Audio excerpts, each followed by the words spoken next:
Welcome back. It's another top 10. This time, forget the good stuff. Oh, this is all the bad stuff, all the negative stuff. Yeah, but it's a funny thing, isn't it? Because, to be honest, we love it down here, don't we?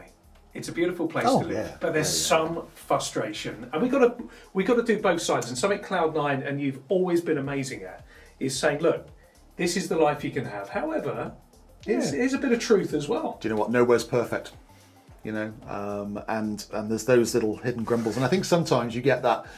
You get a very glossy image of Marbella and its surroundings, and you know everything's perfect and idyllic, and everyone looks glamorous all the time and drives fabulous cars. Yeah. No, it's not true. No. You know, you can have your really off days. The sun doesn't shine every day. I don't remember the last off day. No, of course not. Anyway, so let's talk. we have What's got in at number one? Go on, we've got two? a top 10, Yeah. well, maybe a top 11, a top 10, and we're just gonna run through it. So number one, seasonal overcrowding. What do you mean by that? Well, seasonal overcrowding, we've got to remember that we live in one of Europe's or the world's most popular, one of the popular resorts, haven't we? Marbella, Puerto, Banús, that whole strip down the A7. Areas like that do get very, very busy. In fact, I don't even go down to Puerto Banús at all, probably once a year, certainly not in the summer. You can't park anywhere, it's very busy. Well, you don't want to pay for parking, do you? That's your problem. You're tight. Yeah, but even they're full sometimes. I go every Saturday or Sunday if it's open to Puerto Banús. Not for I don't like the nightlife. The nightlife's hideous unless you're in your 20s.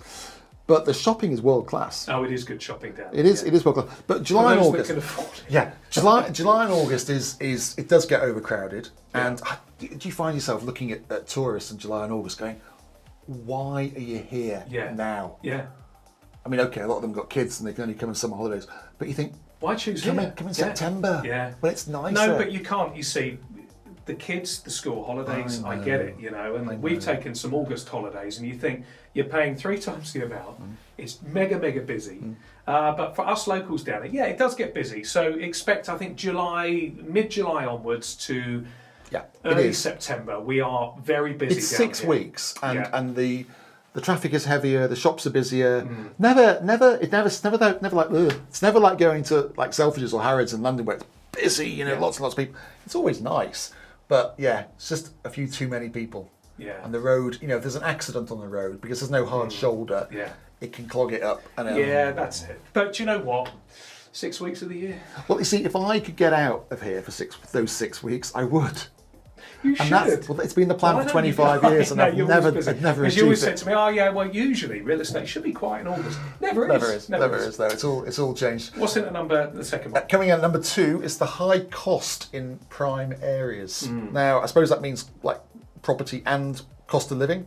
You know, I think there are some elements that are comparable to like London or Paris. It's really interesting though, isn't it? So you've got Marbella, you've got the Golden Mile, you've got Puerto Banús, you've got premium areas, Nueva Andalucia, the Gold Valley, and all these particular areas, including Benavís. But then you go slightly, I mean, we're talking 2 minutes in the car to somewhere like Cancelada. Not only is the property prices completely different, the eating out, you can eat out for 20 quid a head, you know, in these little villages, or you can eat out in Marbella or Banús for much more, can't you? Yeah, it's interesting. I've just been to London. And I think it depends on what you're used to. Because if you're used to the London life and the London cost of living, you come here, it's quite cheap. You know, even in the high-class resort like Puerto Romano, you think, I'll pay 20 quid for a pizza or 30 quid for a pizza. But if you're not used to spending that money back at home and you come here, then it is going to feel expensive. And particularly for Brits, because the exchange rate is a little bit weak at the moment.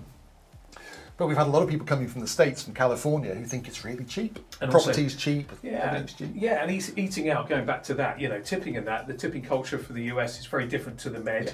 You don't really have to leave much on a tip, do you? And you don't. You don't. Yeah. But you will. Having said that, when we went to Italy for a short break, because I was allowed a couple of days off this year. And it was really, I mean, it was Italy's expensive. €8 or €9 for a Coca-Cola Zero. I mean, so when you're paying $5 here and we have a little moan, it's still premium here, but it's not ridiculous. It's all relative. I agree. And as you said, you can always find little pockets of value. But generally speaking, we are in a premium place, so we expect to pay premium. Okay, so seasonal overcrowding, high cost, forget those two. Yeah. Number 3, bureaucracy and red tape. Oh, you love a bit of red tape, don't you? It's tough. If you're setting a business up, if you think that you can go on what you think running a business in the UK is going to be comparable, it's completely different. I think, it costs, the cost implications. Everything has to be notarized. If you want to change something, you have to have a company title deed. In the UK, it's Company's House, Internet, whatever. Away you go, 150 quid, it's done. Here, you have to sit in a notary. A gentleman usually comes out, or a lady. Chip on his shoulder. Yeah. With a big pen. They get the big pen out. Oh, and the signature. And the signature's beautiful. And a stamp goes on it, and it's €1,000. He's like, what? What was that for? But again, it's the charm in a way. Everything is done. Even all of the documents are held in box files in the notary still from like decades. Yeah, it's all up on. And you're there all day, aren't you? Sometimes you get a lock-in at the notary and you think, oh God. Yeah. But you've wasted like 5 hours of your life. Yeah. And you think, how much does that cost me in productivity? Yes. And you think, oh my goodness.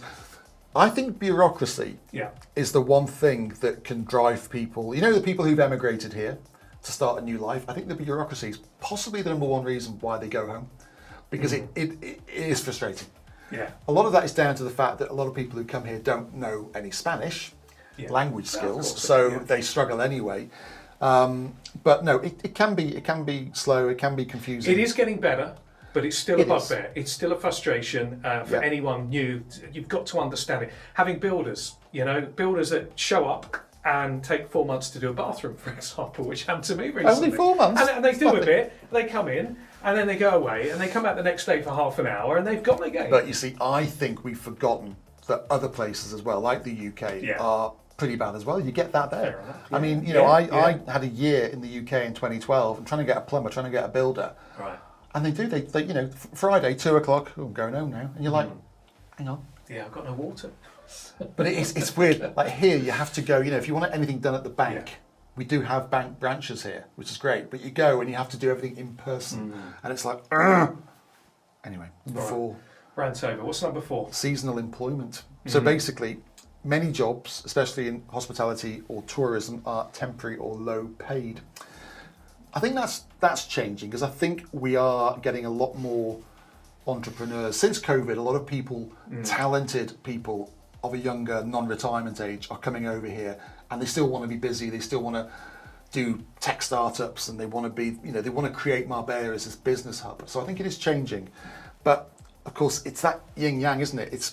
We are in a very popular big holiday place that's going to attract, there's going to be lots of jobs in those industries, in those service industries, and I think economic stability can fluctuate with the tourist seasons and global markets and stuff like that. So it's quite a transient nature, isn't it? I don't know if I call that a weak point or a frustration. It's just what it is, isn't it? Yeah, it is. It is. It's just the way it is. So we'll forget about that one as well. Number 5. Yes. Limited public transport outside of the cities. Now, I haven't been on a bus for about 35 years. Well, no, because you've always had the limo taking you around, the driver, in his suit, and you in your Rolls Royce, I think there's no train line. Marbella is the largest town or city in Spain not to have a train line. There's talks about it. But tunnelling. The tunnelling. That's going to take years, isn't it? The transport links. The bus along the A7, it goes in and around. Have you got on the bus? No, Ellie, my daughter, goes on the bus a little bit. But, it will say coming in 4 minutes. Yeah. 45 minutes later, it's like, what's going on? I heard that it was a really good, reliable system. Clearly not on that day. But no, I mean, you got your bus, you got your trains. But I think the main thing, certain places, for Bolt and Uber, they sometimes don't come up here, do they? Oh, I'm going up there, up to the hill. It's a bit like courier companies as well with the post, isn't it? They just think, because they're all targeted on how many deliveries they make a day, and if they've got to come up the hills, then it's going to take them an hour to get back down. So sometimes I think it can get a bit frustrating. Bus services up in some of the resorts in Banús and surrounding areas, La Quinta and that, you're not going to get the local bus. Okay, if we had a room 101 where I was putting this in, I wouldn't put it in because I don't know enough about it. So we've got nothing in there at the moment. Number 6. Language barrier in bureaucracy and healthcare. So it's getting better again, though, isn't it? Even in hospitals now, you can have an interpreter. You know, if your leg's hanging off and you need help, you can actually get, I need help, and they'll come and interpret to make sure the right leg's, you know. Anyway, so English is commonly spoken. I don't think a lot of the Spanish don't like using it because they don't want to give in, and you know, which is a shame. And a lot of British people particularly don't like speaking Spanish because they feel fools when they get it wrong. Yeah, there's a fine line here, isn't it? Because I remember ordering once, this is a little thing that happened to me in a little cafe in Estepona, and it was on the front in Diner Park area, and I was with some friends. Was this your frog's leg night? No, this was another incident, and and I thought I was starting to learn Spanish. It was into year one, and I'd had some lessons, and I said, "Buenos dias." What did you say? Buenos dias. Yeah, I said, first problem. Dos fritos. It's the accent, isn't it? It's perfect. Dos huevos fritos. 2 fried eggs. Con tostado. Yeah. So two fried eggs on toast. Yes. Americano descafeinado. Yeah. Decaf coffee. And he said, no. He said, if you want to go and practice your Spanish, go next door in Optimus Lang. And I was so embarrassed because, he didn't have time to listen to me waffle. I felt embarrassed for even trying. And he said, just speak to me in English. And the way he said it, obviously Spanish, his English was great. You've never spoken a word of Spanish since. So it kind of almost, you think, They do that. You try, you give them a little bit of what you think is decent Spanish, and then they just come back to you and say, you what? I know, and I felt really silly after that, but I shouldn't have done. He did come back and apologise because he knew I was prepared. He didn't have the time to listen to me trying to waffle. Yeah, it's those frustrations, isn't it? And a lot of, I think, down on the coast here, it's very, very, there's a lot of English speaking, isn't it? But then on the flip side, it's very frustrating when you hear one of us fellow Brits go in there and demand, I am here, you know, and they kind of expect... Pizza, coffee. I'll tell you what, you go to Murcia, somewhere like that, no one speaks a word of English, and you literally have to get by. Yeah, and but that's and nice. You do. And they respect that. Yeah, they do. Yes. They do. You give it a go, and you mess it up, but they come back to you. I'm moving up to Alicante. Move up to Alicante. Right, so yes, that's an issue, but it depends on what effort you put in, doesn't fair it? enough, yeah. I mean, some people are natural linguists and some aren't. Number 7, property and rental scams. Oh God, he's got another story, isn't he? No, I'm thinking of you like a few months ago. God, that was ridiculous, wasn't it? Yeah, it was. You've got to be so careful with agents and paperwork. A couple of rental properties we're fortunate to have, and I got taken to court by some young Italian couple. You phone up and goes, I'm going to court, so what's happened? It was like, what have I done? This young Italian couple were suing me because my name was on this rental contract as the landlord. And the person who had created this rental contract had photocopied our company stamp from another contract, had copied my signature onto it and all my NIE details, but then put their own bank account on the contract. So their rental deposit had gone to this agent who'd run off with the money, and I'd been left knowing nothing about anything. Was it one of your properties either, or not? Just some random property? No, some random property. So yeah, I mean, things like that do happen because we're in an unregulated industry. So you've just got to be really careful. I don't really sign any contracts or do anything without a lawyer checking them over. Yeah. Because I think agents, you've got to choose the right agent, and we often say, if it's anything like a member of the LPA, for example, it's got to be someone like that. Yeah. You know that's a trusted agent. Well, they've got a code of ethics, standards. I'm on the policing committee, God help us. But it's about the only assurance you've got at the moment. So I would always say, if you're renting or buying a property here, just make sure that it's someone in the LPA. Yeah. And the LPA is the leading properties, isn't it, association. Yeah. So yes, there we go. Right. Number 8. This is a biggie. Droughts and water restrictions. And I'll also include fire in that. So natural disasters. There you go. So recent years have brought some serious drought conditions, although only one year. It was last year, wasn't it? It was last year where people were panicking about the reservoir dropping, but actually then all of a sudden, when they said it, there was a huge deluge of rain, wasn't it? It filled everything up again. Yeah, and to the point where they had to sluice it out. And they're saying we can't store any of this water now. It's ridiculous, isn't it? So there was a worry there, but they do seem to manage. They do seem to, cope with that. But it can get a bit messy. Also, water bills can be a bit naughty, can't they? I know that you've had a few zeros added to your bill recently for reason. Don't start. And that goes back to some of the bureaucracy and the hassle that you've got to phone up and go, why am I being charged this? Yeah. I'm convinced I've got a dodgy meter, as have 25 other neighbours of mine.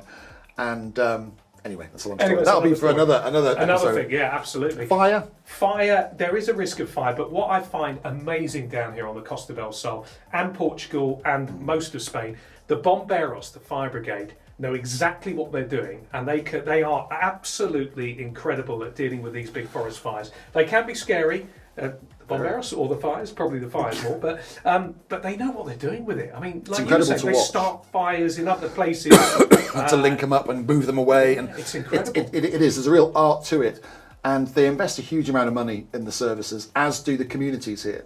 So if there's a community like Monte Mayor, for instance, we're up in the hills.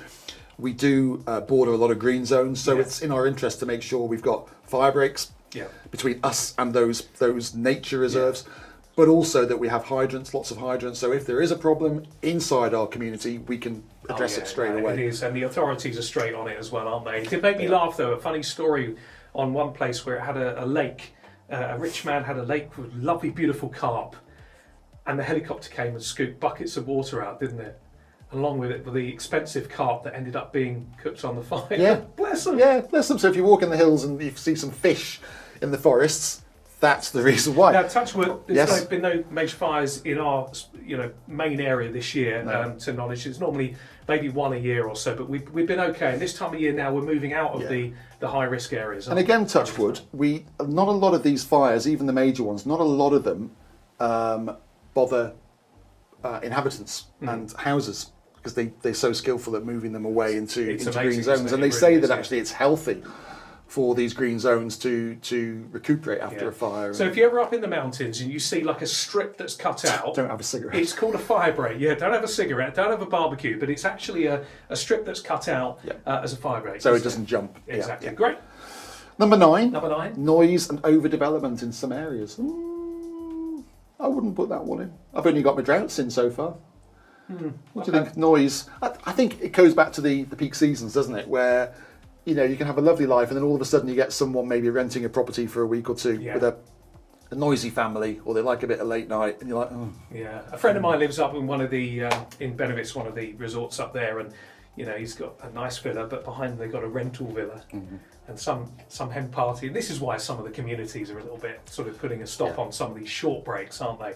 So booming music till 3 a.m, you've got to get on the phone to security and the president and say, hey, sort this out, and that can be an issue. It's stressful. Yeah, but Do you know what, it's not just, you mentioned there it was a villa, it's not just apartments, is it? It's villas as well. Exactly. You could have the most beautiful house, but if you've got a rowdy neighbour next door with a yappy dog and screaming kids and partying till 3 a.m.